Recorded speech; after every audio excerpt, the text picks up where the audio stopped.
Welcome to episode 9 of the podcast, please and thank you. I am your host, Marwan Al-Shafi. If you want to skip to a certain topic, I'm going to talk about Lockdown, the movie, and I'm going to talk about Jason Schreier's Cyberpunk 2077 article. So if you want to skip to that, go to the Timecodes in the description below.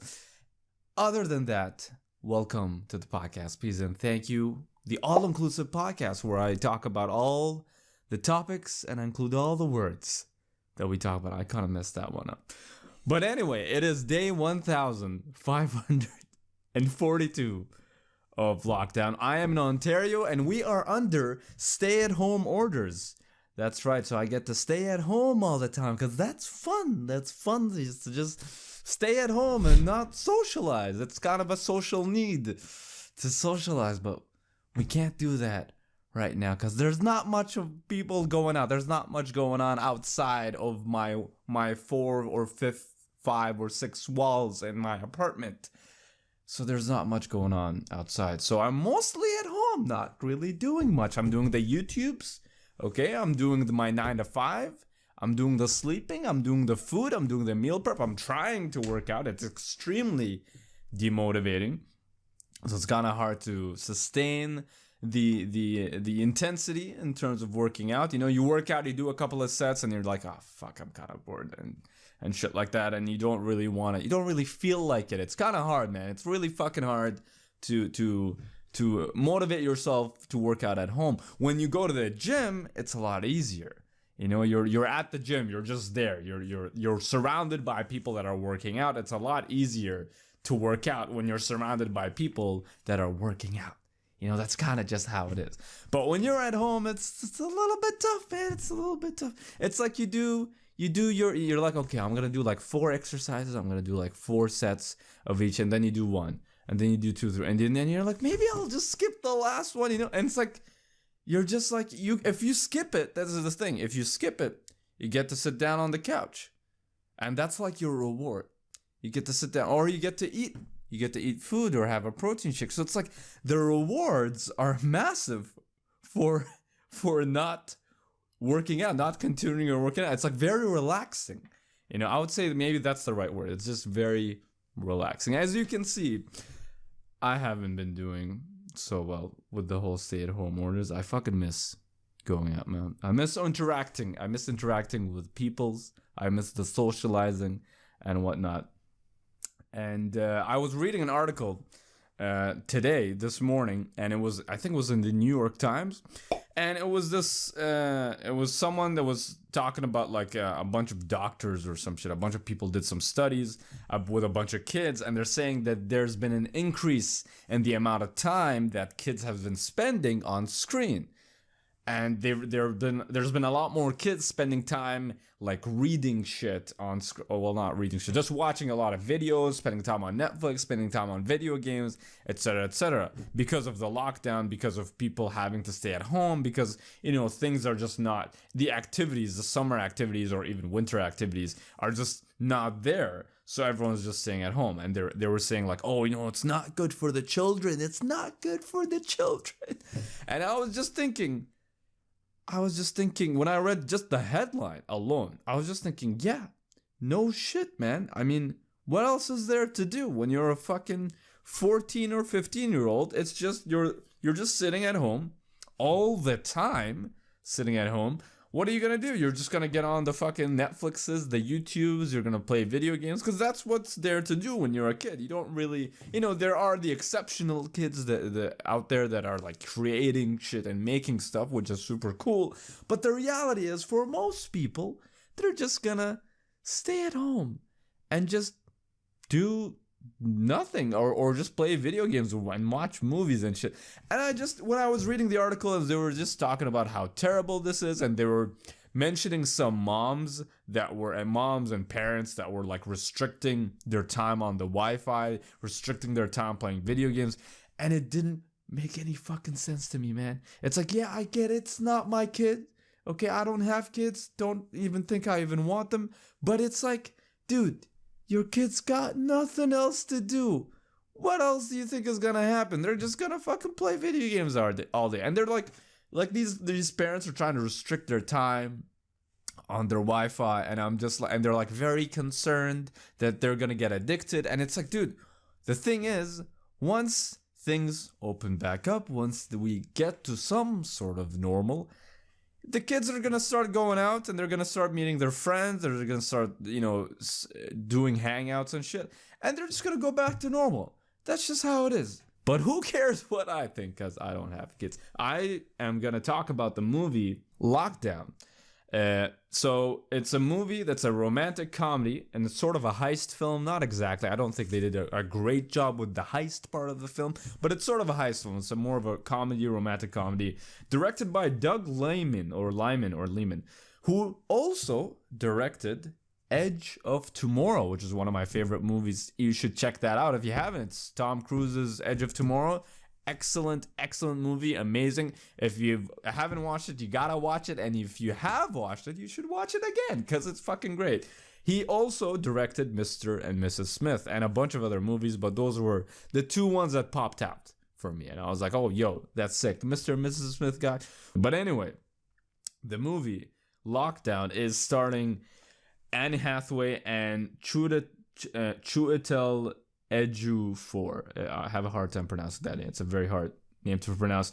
So where a couple is stuck in lockdown in London. So the movie is about being stuck in lockdown while COVID is happening. I believe it was like in the early days of COVID. That's kind of where they were. That's where the setting is. But anyway, and eventually they plan a heist of a jewelry store. I'm not gonna talk about spoilers, but that's the premise of the movie.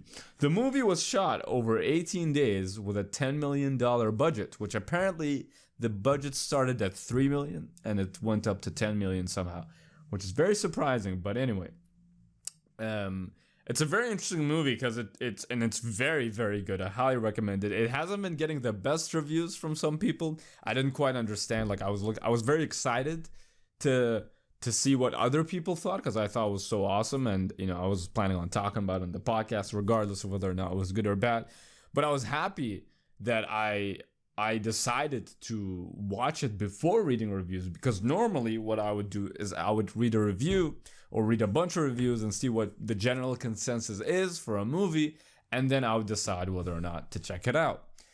And with this movie, I never did that. And I was like, oh, it's a new movie that just came out. Let me watch it and then talk about it in the podcast. And I watched it and I loved it. And I thought it was so awesome. It was very surprising. I was not at all expecting it to be as good as it was. And when I actually, when I was checking out reviews, I saw that the reviews weren't that great. And it was very disappointing that other people didn't kind of get the same enjoyment that I got from it. But there's a lot of people on Reddit, and there's a lot of people on Reddit talking about the movie, and for the most part, a lot of people are talking about it very positively. So I'm kind of, I don't know, maybe the reviews will kind of readjust as more people watch it. Hopefully more people kind of see the awesomeness of the movie. But anyway, one of the cool things about the movie is it highlighted the strain of lockdown and how it and what being locked down, being under a stay-at-home order, or being locked down and living with a significant other, and what kind of strain it places on the relationship. And it's kind of one of those things where whatever problem that you have in the relationship gets amplified by like 10, 20, 30 folds, because you're just stuck at home together all the time. And if you have a history of domestic abuse, for example, if the history of abuse, you're going to suffer significantly more abuse. Well, I shouldn't have laughed at that, but you're going to suffer significantly more abuse from your partner. And that was one of the things that actually was reported, was that when people were started to get on lockdown, that domestic abuse cases were going up. Like, I think it shot up by, like, domestic abuse calls, shot up by like 15 or 12% or something like that. So I'm not saying that that's what the movie's about, but I'm just saying that, like, it's interesting how it highlighted the strain that it has on a relationship. So I thought that way they displayed that in the movie was very interesting, and it felt very real. It was very entertaining. Both characters are very expressive. They're very charismatic. And the chemistry between the two characters, Anne Hathaway and Chiwetel Ejiofor, I can't pronounce this freaking name. It's so complicated. But the chemistry between the two characters is so freaking awesome. Anne Hathaway is like a CEO, and both of them are childless, which I do want to talk about because I thought that was very interesting. So Anne Hathaway was like around, the character that she was playing looked like she was in her 30s, and it was very interesting to see someone like at that age, around, you know, in her 30s, being a CEO of a company. She was a CEO of a fashion company, it seemed. So it was interesting to kind of just see a little bit of the kind of success that you can have if you decide to not have kids. And the movie didn't focus on that at all. But it's one of those things that you can kind of subtly pick up on, that it's like, oh, it's interesting. It's like this woman decided to not have kids, and look at the role that she plays. Look at where she reached in her career because of that, because she was never held back from, you know, getting pregnant, you know, being pregnant and not continuously being, you know, pushing her career forward and etc. and whatnot. So I thought that was an interesting thing that they highlighted. And in my opinion, I think that this was Anne Hathaway's best movie from an actress standpoint. Like, that was, her acting is incredible. She is very expressive. She is very funny. There's a lot of range that she has. It was very entertaining to watch her, and to watch her kind of play through. She went through a roller coaster of emotions, and she was very expressive throughout, you know, the beginning all the way to the end. And I think she freaking killed it. I think it was like her best movie yet. And she's been in so many movies. She's been in Interstellar. She's been in Dark Knight Rises. She's been in Alice in Wonderland, Get Smart, Princess Diaries, and she's one of the highest paid actresses. But I've never seen her in a movie on that level. Maybe I just haven't watched enough of movies in it. I haven't watched enough movies with her in it. Maybe I've watched a lot of movies with her in it, but maybe I haven't watched enough movies with her as a main character. But I felt like that was her best one that I've seen, at least. Another character that was interesting is Chiwetel Ejiofor's character of Paxton. He's he plays this man that was he's Anne Hathaway's significant other, and he plays a man that was arrested 10 years ago he was charged for some sort of assault, and that's kind of plagued him until now, where he is unable to get a job because he has an arrest record. And I thought that was very interesting, because he comes off as this very like charismatic, very intellectual person, and he seems to be the kind of person that's like a book reader. He's into poetry and whatnot, and he kind of is. He doesn't look at himself as the man that he could have been because of this arrest record. Because, you know, once you have an arrest record, I think there's a lot of kinds of jobs where you can't get, which is kind of interesting. Actually, it was actually kind of interesting, because I don't know if I've been checked that many times for like whenever I get a job. Like, I don't think I've gotten checked. Not that I have an arrest record. I'm just saying, I don't know if that's maybe it's a US thing more so than it is in Canada, but I don't know. I know that different states, different countries have different rules, but I don't recall ever getting checked for like having some sort of background check getting on me. But maybe these companies do it without me realizing it. That could be a problem. That could be a thing. But I'm just saying that I'm not aware of that being a thing in Canada, at least, that, you know, you can't get a job if you have an arrest record. They say that. I know they do say that. And it's like, if you're filling out the form, you have to say that you never had an arrest record kind of thing. But I mean, I honestly, every job I have gotten, I don't think I've been asked for a background check of any sorts. So that's just been my experience. But he's a very cool actor, because he's been on 12 Years a Slave. He's been in Doctor Strange. He's been in Children of Men. He's been on so many different movies. And I think this was the first time where I kind of saw him be this. It was all in a lot of ways, the movie felt like a play, but in live action form. And that was very interesting, because it was like I would have actually enjoyed the movie if the whole movie just took place in their own house. Like, if they never did the whole heist thing. I felt like in some way that was added just for just to make it a more traditional movie where it's like, oh, it's this couple is involved in a heist. Well, it's gonna be cool. Like if the whole movie just took place in their house because they're all locked down the whole time, I think it would have still been entertaining. But he's a very interesting character. He like goes outside and reads poetry to people, and it's freaking hilarious. And he has a way with words. He seems like someone that's like reads a lot of books and reads. Obviously, it's obvious that he's into poetry as well. But I liked his character a lot. I thought that was very, very cool. And overall, I just really enjoyed the movie, and it's a little bit disappointing to see that not everyone has the same. It didn't affect people the same way that it affected me. I thought it really did an amazing job at showing the strain that lockdown has.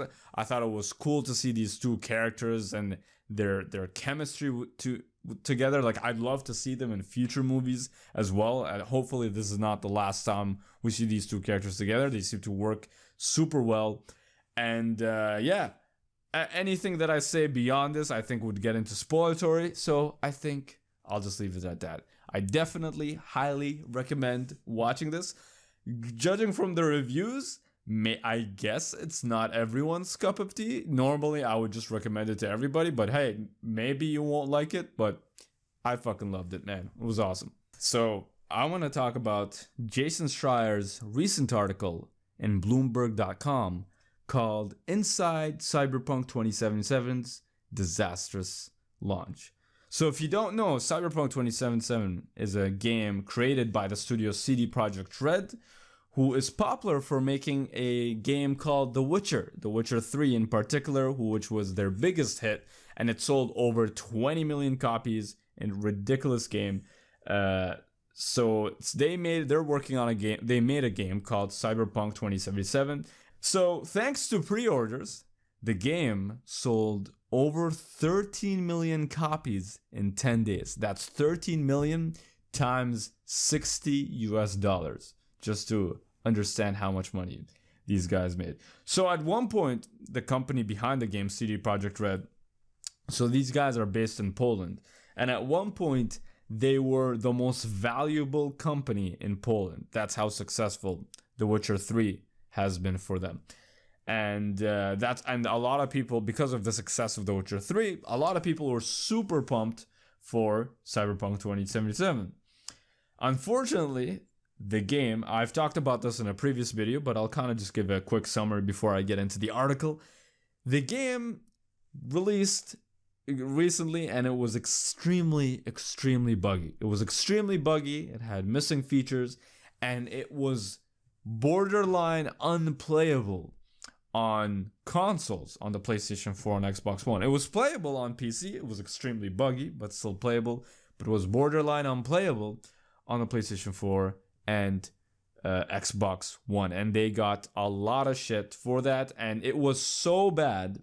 It was so bad. I've never seen this happen, by the way. But it was so bad that Sony pulled the game out of the PlayStation Network. So you can't actually buy the game on the PlayStation Network. I don't know if you can buy the game now, but I know that they removed it for like at least a few weeks. As far as I know, you still can't buy the game for the PlayStation Network, but who knows, maybe they put it back on like pretty recently. So Jason Schreier, recently released a article on Bloomberg.com where he interviewed more than 20 current and former CD Projekt Red staff. So CD Projekt Red is the studio behind Cyberpunk 2077. So the whole article was about him interviewing their staff or former staff, and he wanted to figure out what exactly happened in the shit show that is Cyberpunk 2077. How the hell did it get to the state that it is now? From what he found, it depicted, the information that he got depicted a development process marred by unchecked ambition, poor planning, and technical shortcomings. Employees discussing the game's creation for the first time described a company that focused on marketing at the expense of development and an unrealistic timeline that pressured some into working extensive overtime long before the final push. So the game was released in such a terrible state that the company, according to the article, were initially going to focus on providing a lot of downloadable content for the game, and they were going to also focus on working on their next big project. But they scrapped all that, as according to the article, and they're only going to be focusing on fixing the game for at least the next few months. That's how bad the game's current state is right now, which is freaking insane. So a guy named Adrian Jakubiak, I don't know how to pronounce that one. It's a Polish name. He is a former audio programmer for CD Projekt Red, said that one of his colleagues asked during a meeting how the company thought it would be able to pull off a technically more challenging project in the same time frame as their previous successful game, The Witcher. Someone answered, we'll figure it out along the way. I find that freaking hilarious because that's what kind of answer you would give when you don't have your ear to the ground, when you don't have empathy for designers and developers and project managers and the people that are actually gonna work on the game, that are the people that are actually doing the coding, people that are doing the animation, people that are doing the designing, people that are working on the actual game engine. When you aren't the person that's working on that shit, when someone asks you, how are we gonna pull this off? You don't know what the fuck you're talking about. So you say some dumb ass shit like, we'll figure it out along the way. Okay? That's the level of, to me, that's the kind of answer you would give when you have a significant lack of empathy for your employees. For when your mind is on the money, your mind is on you're not even thinking about how are we going to make this happen. You're just thinking about when can we put this game out? How much money can we possibly make from this? Like you're just thinking, you're so focused on making money as opposed to understanding that, hey, you guys have a very ambitious scope. How the hell are you going to pull it off? So according to the article, there were times where people were crunching 13-hour days, 5 days a week, which is insane. The one snippet that I wanted to point out, which was very interesting, was one CDPR developer, which is one developer in the studio, told their manager that they didn't want to work overtime because their CEO said it was fine. So their CEO said that overtime wasn't mandatory. So the employee told their manager, they said, hey, I don't want to work overtime. Our CEO himself said overtime isn't mandatory. Their manager said, that's fine. You don't have to work overtime.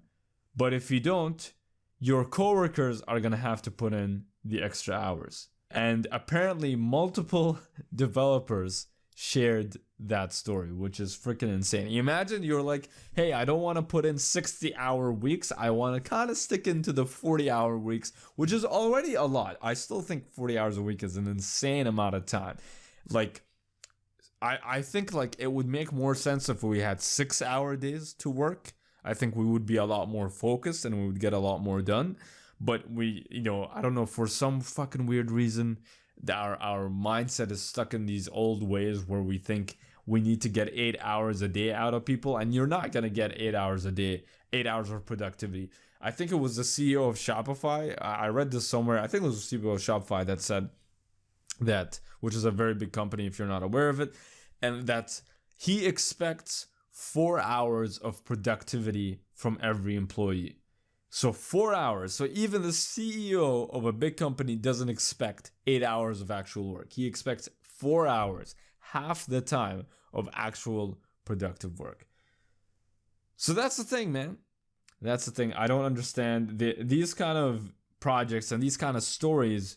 Whenever I read them, whenever I hear about them, they trigger me, man. They trigger me because I feel like there's such a massive lack of empathy from executives, from board members. It's almost like have you never worked on a project on your own? You've never worked on a game on your own. You don't see that you need to listen to your designers, your developers to understand the scope. Like even in my job right now, before we set out on a project, at least for the most part, you gotta listen to the developers and designers to understand the scope of what you're working on, to see if it's even possible.